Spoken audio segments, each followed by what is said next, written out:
ખુશીના તાલુકાના દેલવાડાથી આબાસર રોડનું ખાતમુહૂર્ત દેલવાડા પંચાયતના સરપંચ બીજરીબેનના હાથે કરવામાં આવ્યું।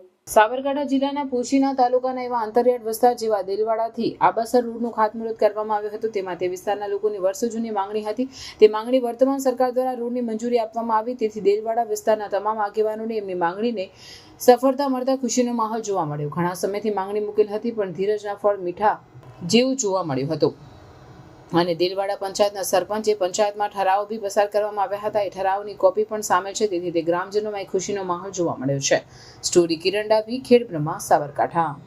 આ રસ્તા વિશે હું પોશીના સંગઠન મહામંત્રી રાણાભાઈ ગમાર આ રસ્તામાં વારંવાર અમે રજૂઆત માન્ય મુખ્યમંત્રી ભૂપેન્દ્રભાઈ પટેલ સાહેબને અમે રજૂઆત આપેલી ને અમારી રજૂઆત માન્ય મુખ્યમંત્રી સાહેબે અમારી રજૂઆત ધ્યાન લઈ આ રસ્તાનું ધ્યાન લઈ રસ્તો મંજૂર કરવામાં આવે છે। ને આ રસ્તો દેલવાડાથી આબાસર ગામ સુધી આ રસ્તો પૂર્ણ થશે। આ રસ્તો જંગલના હિસાબથી વર્ષોથી લોકો માગણી કરીને થાકેલા હતા, પણ કોઈ સરકારે ધ્યાન ના લીધી। પણ આ રસ્તો અમારી ચાલુ સરકાર ભાજપ સરકારે આ રસ્તો મંજૂર કરવામાં આવેલ છે।